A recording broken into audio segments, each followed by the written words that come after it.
Shalom. Sebagai orang Kristen yang telah dilahirkan semula, kita sebenarnya memiliki warisan yang berkelimpahan dalam Kristus. Puji Tuhan. Malangnya, ramai yang tidak tahu mengenai warisan ini dan bagaimana untuk menuntut hak milik warisan mereka. Oleh itu, dengarkanlah message dari Rhapsody Reality yang akan disampaikan oleh Pastor Chris hari ini yang bertajuk Berpeganglah pada warisanmu. Haleluya. Ayat Injil pembukaan kita dipetik dari Matius 6 ayat 9 hingga 11 yang berkata, "Kerana itu, berdoalah demikian, Bapa kami yang di syurga, dikuduskanlah namamu, datanglah kerajaanmu, jadilah kehendakmu di bumi seperti di syurga. Berikanlah kami pada hari ini makanan kami yang secukupnya." Inilah firman Tuhan. Guru telah mengajar murid-muridnya cara untuk berdoa, mengikut cara dalam ayat Injil di atas. Dia tidak berkata kepada mereka, "Doakanlah doa ini." Tidak. Sebaliknya, dia memberitahu mereka untuk berdoa sedemikian, mengikut cara itu. Hal ini terjadi sebelum dia menyelesaikan kerja penebusannya.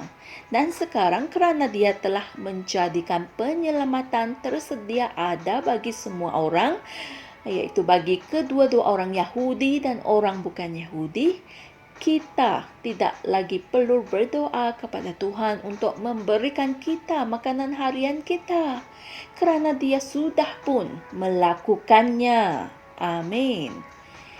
Intipati dari ayat Injil di atas adalah untuk memberitahu kita bahawa ada berkat yang diperuntukkan bagi kita setiap hari dari syurga.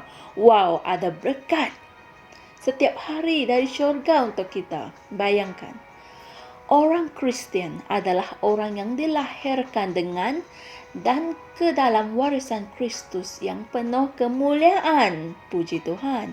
Malangnya, ramai anak-anak Allah tidak pernah menuntut hak milik mereka.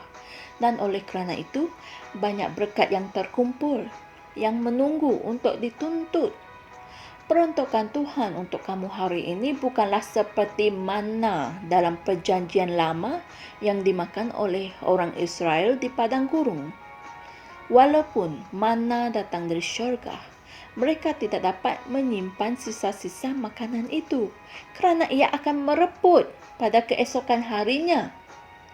Walau bagaimanapun, untuk peruntukan ini, iaitu peruntukan untuk kita pada hari ini, sisa-sisa peruntukan kita tetap utuh.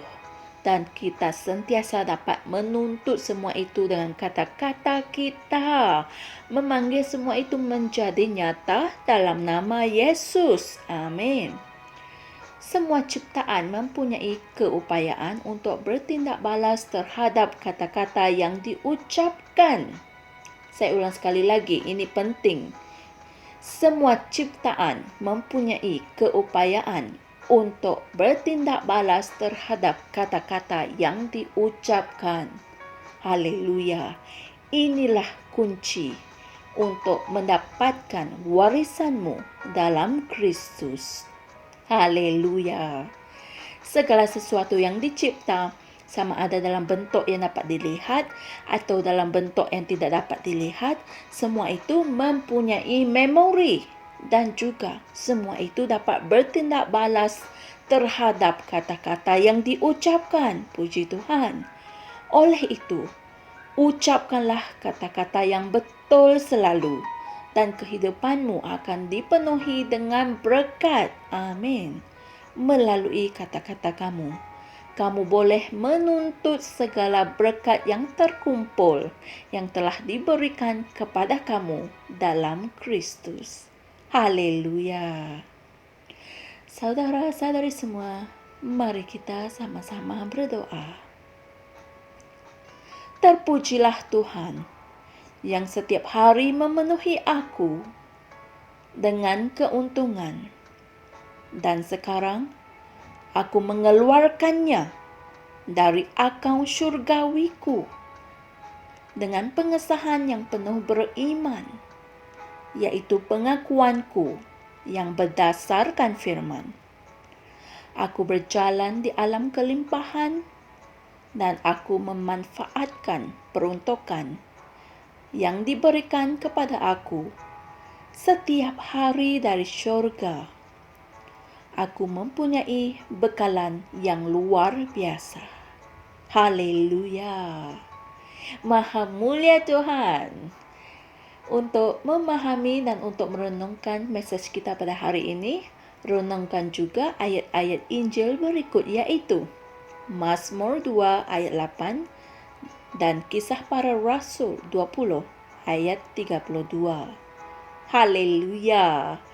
Wow, bayangkan kita mempunyai warisan yang telah diperuntukkan untuk kita dalam Kristus.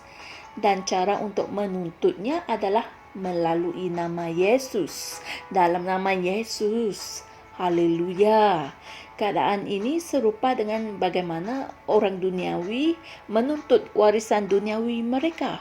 Misalnya apabila ibu bapa meninggalkan warisan untuk anak-anak mereka, dan sebelum mereka meninggalkan dunia ini, mereka meninggalkan wasiat.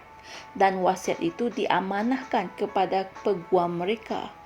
Dan sejurus mereka meninggalkan dunia ini, tidak ada di dunia ini lagi, anak-anak mereka boleh menuntut harta mereka melalui peguam itu.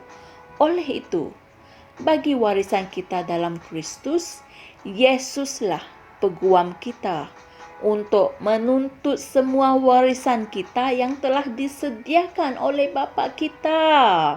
Haleluya.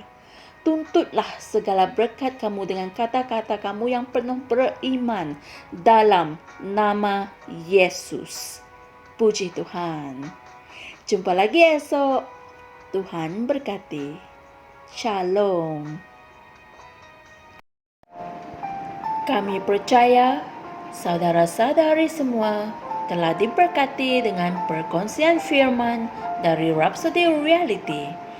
Bagi sesiapa yang ingin menjadikan Yesus Kristus sebagai Tuhan dalam kehidupanmu, kamu boleh mengucapkan doa ini bersama dengan saya. Ya Tuhan Allah, aku mempercayai Yesus Kristus, Anak Allah yang hidup dengan sepenuh hatiku. Aku percaya Dia telah mati untukku, dan Allah telah membangkitkan Dia dari kematian. Aku percaya Dia hidup hari ini. Aku mengaku dengan mulutku bahawa Yesus Kristus adalah Tuhan dalam hidupku mulai dari hari ini. Melalui Dia dan di dalam nama-Nya, aku mempunyai kehidupan yang kekal. Aku telah dilahirkan semula. Terima kasih Allah kerana menyelamatkan jiwaku. Aku sekarang adalah anak Allah. Haleluya. Tahniah, sekarang kamu telah menjadi anak Allah. Untuk apa-apa sebarang pertanyaan atau untuk mendapatkan lebih banyak maklumat mengenai bagaimana untuk bertumbuh sebagai seorang Kristian, anda semua boleh hantar mesej di akaun Facebook kami atau email kami di tni.msia@gmail.com. Sekali lagi, tni.msia@gmail.com. Tuhan berkati Anda semua.